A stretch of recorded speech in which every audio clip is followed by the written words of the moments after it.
crush a lot of water in a small span of time, I need you to understand that your body's not actually absorbing all of that water. So it's your boy Coach K, and we back with another video. Guess what? We're gonna start off with abs real quick. Rube said he tight, he gotta warm up. Guess what? So we're gonna make sure we activate the body and get warmed up as much as possible. We gonna keep it simple. If you know me, it's all about being simple. The basics build the foundation. So we're gonna do just 3 sets of 20 before we get into the rest. We actually haven't hit abs in a minute if you've been watching the videos before we worked out. So today, you know what we're gonna do? We're gonna hit abs. For sure.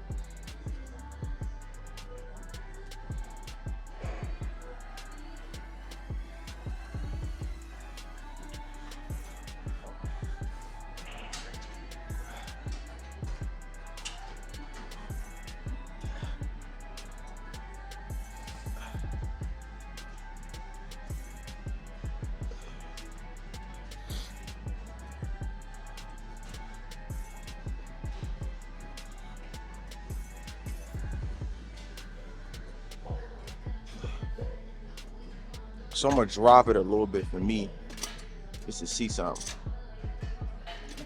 Remember, we talk about this all the time. Make sure the seat is properly adjusted. Yeah, that gives me better stretch on the abs. So when you dropping the seat or raising the seat, I like to drop it just to make sure you get a good stretch on the core. So that way, when you do your crunch, you squeeze right into it. Remember, you're not supposed to feel any lower back pains when you do this. Also, you ain't gotta go crazy with the weight. We talk about this.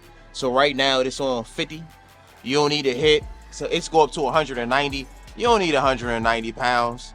And then remember, all we're doing when we train abs first is to prep the body to be a lot more stable when it's time to hit those compound movements. Remember, on this one, I want you to know we're doing 3 sets, 30. I don't know if I said 20 at first, but we're doing 3 sets of 30. You don't have to be slow on this one. You can be a little bit more explosive. If anything, when you at the starting position, you can go slow, and then when you proceed towards the crunch, you can actually speed it up. But remember, I like to start off a lot of the exercises with a little bit of explosiveness because we still warming up the body. If we do want to start doing a little bit more time under tension, we'll do that as we go along within the program. Sometimes we add it, sometimes we don't. So just keep that in mind. As you can see, your boy Rube knocking out 30. Easy 30. Let's get it. It's a question that you asked me too when you was like, why you don't just keep it rolling?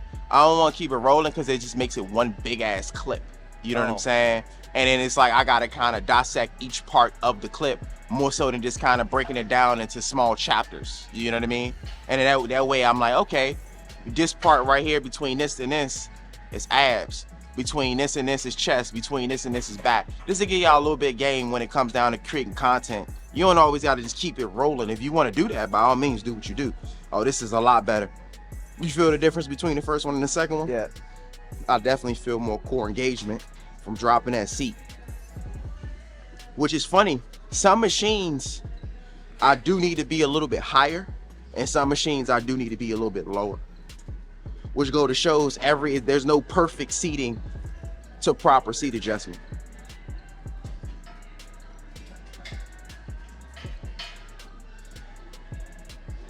Tell you one thing, I don't know what wax they put on this floor, but I cannot grip right now.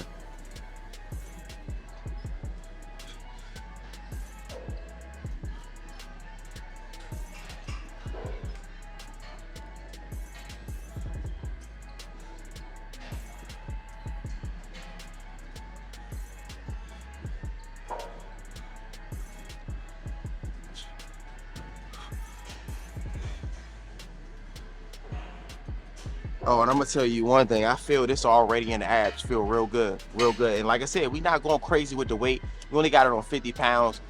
My top is generally 75. Sometimes I might go 90.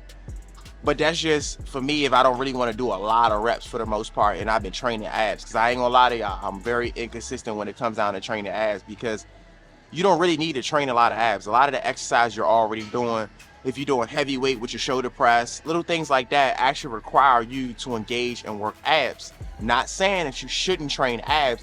It's just something I've been getting into a little bit more over the years because I do see the benefits. I remember training with my boy Jew, and we did abs for 2 weeks straight, and I'm gonna be honest with y'all, I was able to pull about 50 to 60 pounds more just from incorporating core activity more so than, you know, avoiding it by all means. And one thing I always do, because I avoid it, is I do it in the beginning of my program.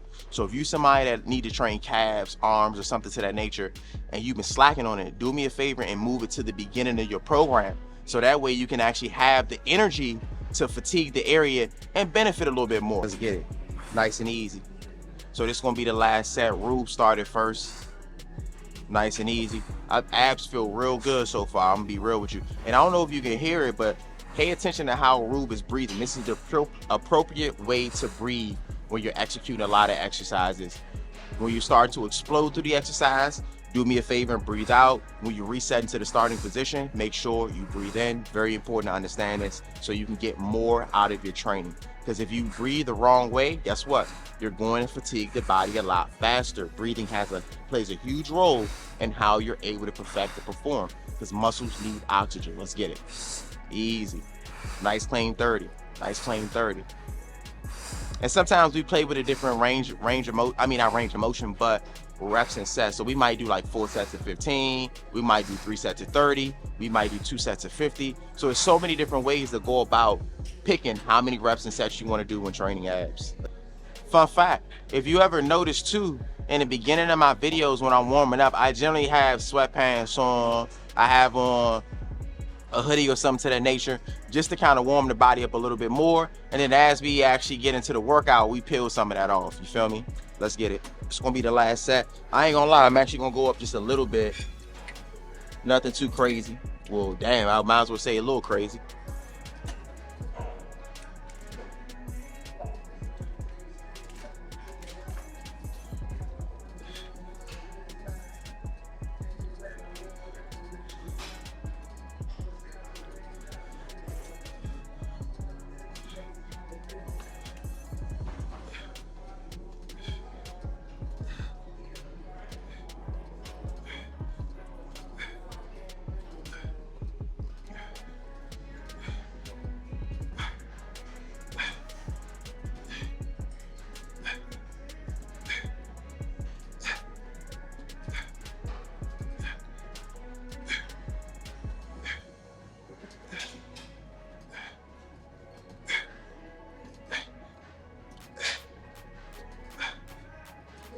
So do be mindful when you're doing this.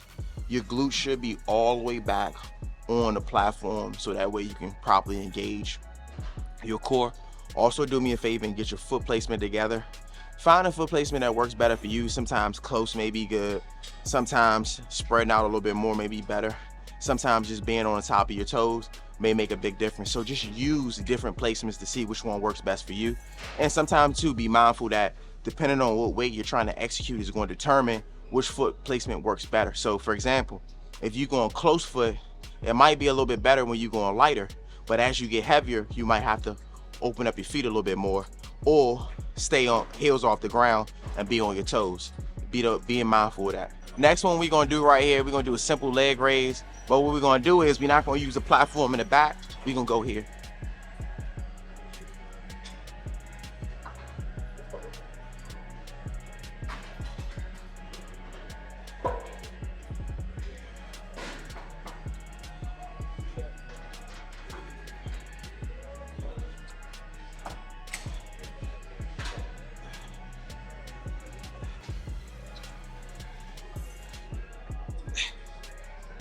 So when you're doing these, do me a favor and make sure that, for one, you can be explosive. If anything, if you want to slow it down, slow it down. Either or works best. I always say mix and match for all those who, oh, you should slow it down. You don't got to slow down everything. And it's so funny, the people that generally say this are the ones that ain't got no physique. So I'm kind of confused where you getting this information from. And I always say this, if you're going to criticize somebody on what they doing, do me a favor and lead by example. Make sure you have the physique, or have, you know what I'm saying, or our representation of what you're referring to, so people can actually believe. But going from there, like I said, just switch it up. Sometimes do fast, sometimes do slow. What we doing with this one is we starting to shock the upper body by making sure we doing a lot of the work for ourselves. Remember, this is for beginners. So if you back here, this is really for beginners. This is to take a lot of, this is like you doing a machine leg raise for the most part. Outside of if you go to a gym like Gold's, you actually have something to put your feet on. But this right here is what make it that much more challenging. So if you're somebody that's kind of tired of doing your back on a pad, you can easily switch it out by training that upper body as well. What I like to say is make sure you lock your arms, squeeze your glutes before you get started. And then 2, when you raise your legs, try to raise your legs as high as you possibly can go. Try to control down as much as you can. So you shouldn't be flying all the way back here with your legs. Try to have your legs about right here so you keep tension in. Because once you start bringing the legs further back like this, you can start activating lower back. So be mindful of that. We're going nice and easy, going 15. Arms locked out before you start. Good. You're gonna bring the legs up as high as you can for the 15. Nice. Nice. Easy. Easy.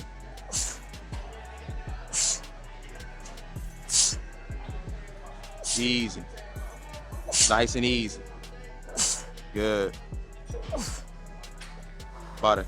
So remember, when hydrating the body, and a lot of people get this very confused, because Ruben is talking about he tight, he feels sore.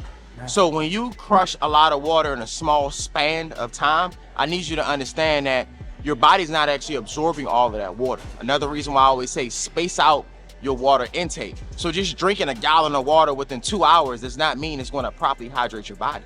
You actually need to space out that gallon of water within the course of a few hours. I generally say for real, every hour to every 2 hours, you want to drink anywhere between a cup to 3 cups of water. So just be mindful of that. For those who always like to say, I'm drinking water, but you're really only drinking water 2 hours out of the day. Do understand, yeah, you're going to use the bathroom a lot more within them 2 hours that you drink a lot of water, but it's better for the body to absorb the water when you space it out. And I always say a great indicator is your urine color, the color of your urine. Be mindful of that. If it's white or clear at the end of the day, I'm gonna say clear, not white, my bad. But if it's clear at the end of the day, that already goes to show you there's no nutrients, no nothing in it. If it's super yellow, that means you're definitely super dehydrated. So do be mindful of that. We're going 15 again.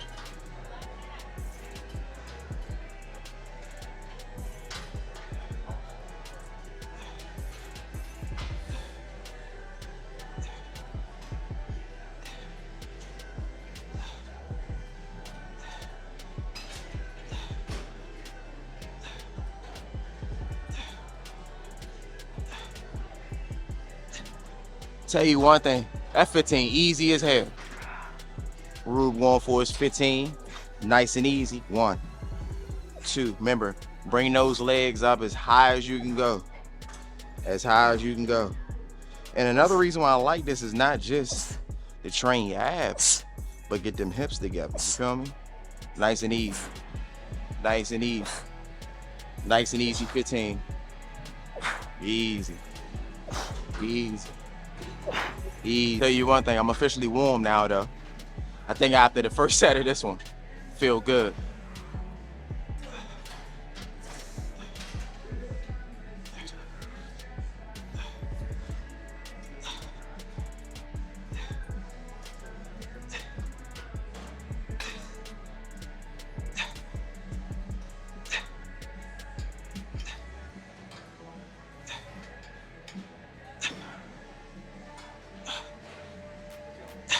So be mindful as well.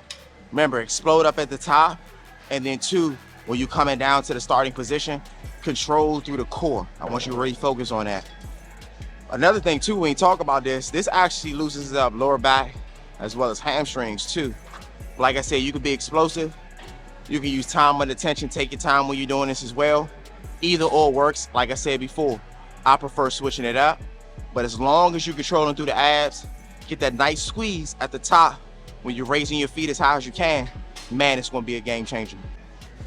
15, 1, nice, 2, 3, 4, let's get it, 5, easy, 6, 7, come on, 8, 9, 10, 11, 12, 13, come on, 14, 15, great work.